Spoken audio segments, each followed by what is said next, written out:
Yo, so I got a question. Why are you still working a job that you hate? Why do you wake up every day, Monday through Friday, put in the time, put in the effort, put in the energy to work on something that you hate doing? Yo, I had to ask myself this.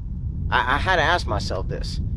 Why do I continue to stay in the loop of doing something that I don't like doing? That I don't feel that I'm living my full potential? That I don't feel that God gave me this purpose, He gave me this job to do? I feel like if my max potential is up here, why do I feel like I'm just existing down here?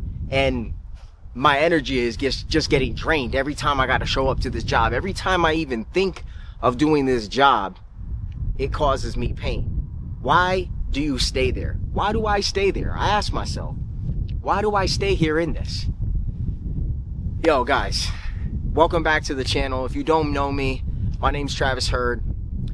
I made this channel because I help people stay inspired and motivated on their walk with God. That's my whole purpose of this channel.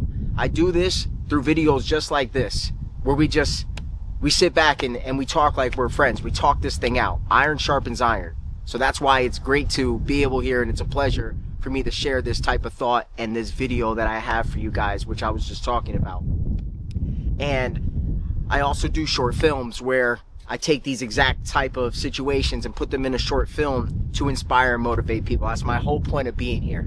So the topic of this video is about, why are you doing a job that you don't like? That maybe you would say, hey, hate's a strong word. Well, I'm going to give you my example, because that's the only thing I can speak on, and I'm sorry. It's cold out here, man, but I figured you guys might want to see the snow. So listen, I've been doing landscaping this will be my 11th year. Family business. I was an athlete, so I played Division I football for the University of Rhode Island. I also transferred and played Division II for Missouri Southern, which is in Joplin, Missouri. And I played running back. I was all CAA. I was balls to the wall with football, man. I didn't even think about school. We didn't think about school, man. We were smoking, drinking, partying, girls, the whole craziness of college. Yeah, we did that. We did that. Plus, we were balling athletes. We started. We had great games. But even there, I didn't live my full potential, man. I was not thinking ahead. I was so in the present moment. And part of me hates that, and part of me just learns from that. You know, I can't go back. I don't have regrets necessarily of so many things in my past, but I do got some regrets. I think having regrets is maturity, because if you look back on your life and you see things that you did wrong and you could have did different, and you don't choose to, you wouldn't want to take those back. If I had the opportunity, I would take those things back. So I take those right now, and I use those as future lessons. So, you know, I'm playing ball. I'm not even thinking about my degree. Thank God, thank you that I got a degree. I got my bachelor's degree in marketing. So, but here we are, you know, 2014, I'm graduating. The internet really just boomed. Like, the internet just boomed. Yeah, we were using Snapchat. We were on Facebook, Instagram, a very little bit. No one was creating YouTube videos. I get out of school, get a marketing degree, get a job. I had actually 2 jobs. I had one with Solar City, and I had another one called MC Opportunities, and it was like selling the state trap phones to people basically who are on state. Be like, hey, you want a free phone? You want a free phone? Free phone? Of course, most of the people in that situation are gonna say yes. So, you know, it's like selling water to a fish, you know. So I had those 2 jobs, and I come back one of these days from interviews and just getting myself ready to go hop into the world, you know, the whole working world, right? Hop into this working world, and my mom says this to me. She says, why are you gonna go work a job when you could, you know, keep the money in the house, you know, keep the money here, and we can make money together. And she had a worker at the time who was, you know, going off in his own way. He was dropping the ball, so he wasn't going to show up for work. And it made me think, you know, is this the right thing for me to do? Should I do that? I kind of felt pressured to do it, to be honest with you. But, you know, my parents had always done everything for me. I love my parents, so it made sense. And I made the choice to go in and start working my mom's landscaping business. Now I'm talking, man, I'm spending most days just like bent over. My back is killing me. I work in the best times of the year.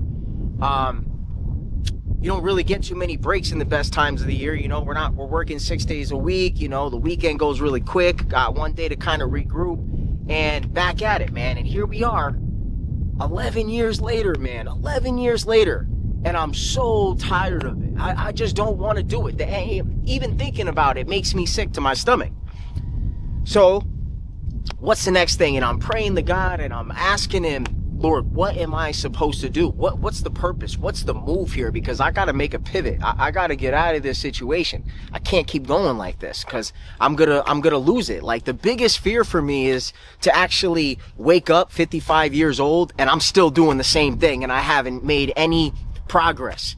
That's terrifying to me. So that's why I go so hard with this filmmaking and content creation and making videos like this, because this is what I want to do. I want to inspire and I want to motivate people, and I want to do it through videos like this and short films, So I'm talking to God, and I kind of get this feeling one day on vacation, soon after I went to a music festival with one of my buddies, and believe it or not, I went to this music festival in, I want to say it was in Massachusetts or New York, or maybe it was in Connecticut. And I asked my boy, it was at the old Woodstock, believe it or not. So like, I got this, I loved music for a long time. I've always loved music. And I would go to this music festival, and me and my boy Ryan are riding up there. And I go, he's like, Trap, put the address in. So I'm like, all right, give me the address. He's like, it's right here. And I'm like, you for real? Is this the address? And he's like, yeah, that's it. And I said, 200 Hurd Street, spelled just like my last name, Hurd. I'm like, man, that's crazy. And the whole experience, man, was absolutely angelic, man, to say the least. It felt like, it wasn't people popping drugs. It was not a Coachella situation. It was genuine people out there because they loved music. People were nice. We had an absolute blast, man. We had so much fun. And I think we even got into the concert we did the whole thing for free. Like, it was crazy. Like, it was sick. It was so sick.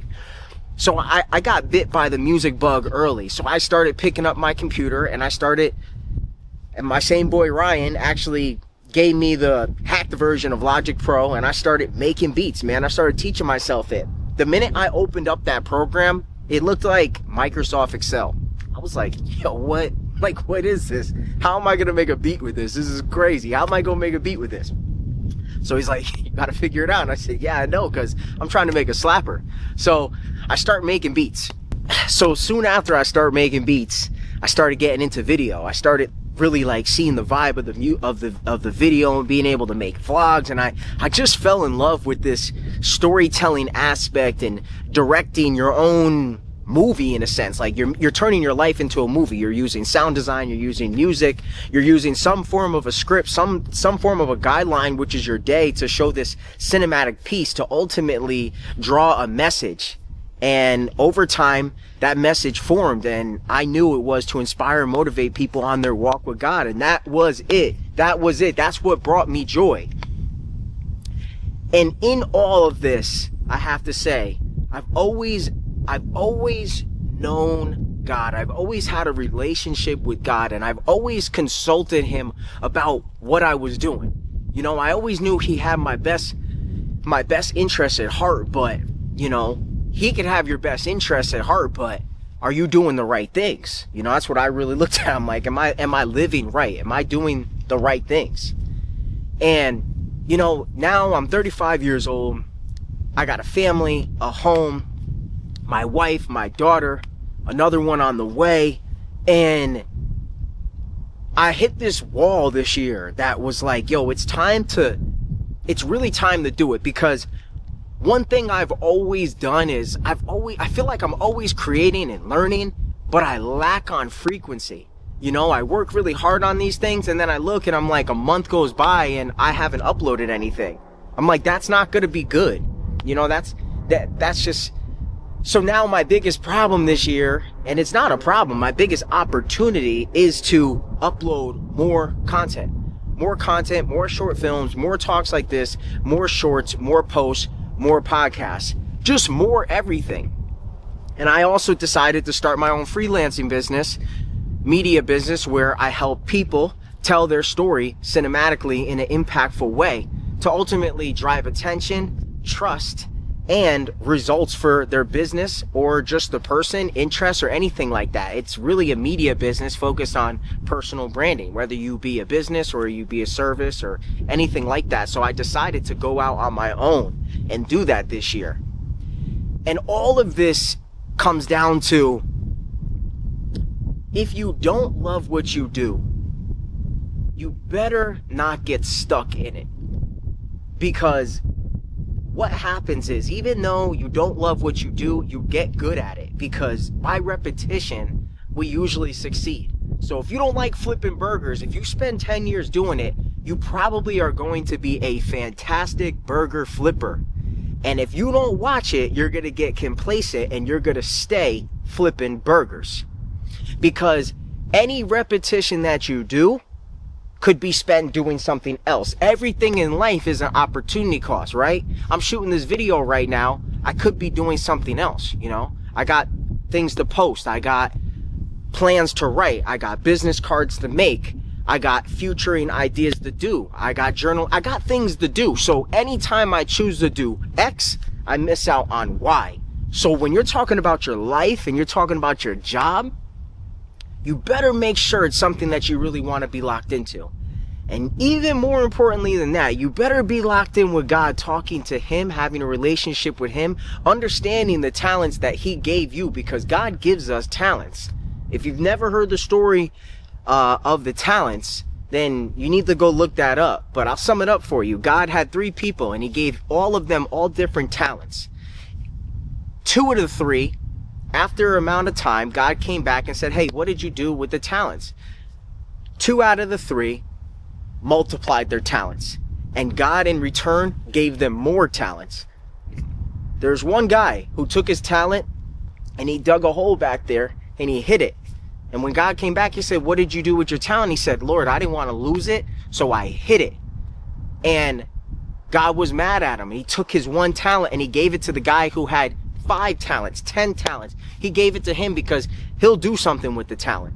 You sat on it. He goes, at least if you just put it in a bank, you could have got me some interest. You could have did even the bare minimum with the talent. So when I come back, you'd have something to tell me. But he didn't do any of that. He stayed with that one talent. He stayed in fear. He stayed in fear. And that's another thing that I feel like this comes down to. How afraid are you? I was not afraid. I just didn't believe in myself. You know, I always had this checklist of like, okay, my music is good enough now. Okay, my filmmaking is good now. Okay, my organization and my business structure of how I'm going to run my business is good now. And I think that's good to have. You got to be real with yourself. You can't just hop off the porch without no plan. You know, make sure you know what you're doing before you go ahead and go do it. But there's a fine line before too much preparation, trying to be perfect, and just taking action. Because at one point, you can only be so prepared. At one point, when I got my real estate license, at one point, I had to just get in the field. I couldn't ask so many questions. They couldn't answer those questions until you were actually in the field in those situations. So it's a fine line. Is it fear? Because if it's fear, I'm telling you, faith and fear take the same energy. Faith and fear take the same energy. So if you're spending time being fearful, you could be spending that same energy having faith in what you do, taking action and pursuing, and before you know it, you'll be where you need to be. Man, faith and fear take the same energy. So if you're doing something that you don't love right now, my message to you is lock in with God, start praying, start prioritizing your relationship with Him, and discuss. Unedit it. Tell Him exactly how you feel, the struggles, the pains, the ups, the downs, the wins and losses, everything. Tell Him everything. God is your ultimate counselor. He wants to help you. He already has the vision, the plan for you, but are you going to step into it? That's the thing. Are you going to step into it? To be able to step into something takes an amount of faith. And before you know it, action starts healing all the worry because you're in it. You're moving. You're grooving. All right? Step 2, take the action. Don't go crazy planning. Have a plan put together of what you're going to do. But then at one point, start taking some action. And listen, number 3, utilize tools, utilize people that you know, utilize the internet. Listen, ChatGPT can be a wonderful thing. I just brain dump in ChatGPT, and what I do is I make a lot of outlines, and it's outlines on future videos that I'm going to do, future scripts, future shot lists, future ideas. I outline everything because my brain's got a ton of things going on, millions of miles per minute. Sometimes I know I lack organization, so I use an organization tool, ChatGPT. There's so many ways to win out here, guys. I just want to be that voice. You could always comment to me. You could reach me on, so I got a few places you can find me. You can find me right here, Travis You Heard. Comment, message, anything like that. Instagram, TikTok, and Facebook is the same thing as Travis You Heard. You could Facebook me, you could DM me, and also I have a TikTok, Travis You Heard on TikTok. You can find me over there too. Generally putting all that same content out there. It's all to inspire and motivate you guys. You know, I love people out here who have a genuine message, a genuine heart to help others, and that's why they put their time in to make videos like this, because they're actually going through it and they want to share their experience to help you move on with your life. And, you know, this is how we learn, guys. We learn from each other. You know, you don't got to go so far now. Now you just got to pull out your phone and just start looking up people that are into what you're into. And most likely you're going to find some information that's going to help you. So I'm happy that you guys were here with me today. I love you guys, and I pray in Jesus' name that you get all the blessings that God has for you in 2026. Because I'll tell you what, man, God is just waiting to use us. It's just that, are we able to be used? You know? Are we able to be used? Are we a rusty tool, or are we nice and sharpened and ready to roll and ready to cut? So sharpen your tool. Get yourself prepared to be ready to be used by God, because he's willing to use you. He already knows what your purpose is. He put it and planted it in you. But for one, you got to believe in yourself. For two, you got to believe in him. For three, you got to take action to show that belief. All right? So the question is, how long will you continue to do something that you don't love?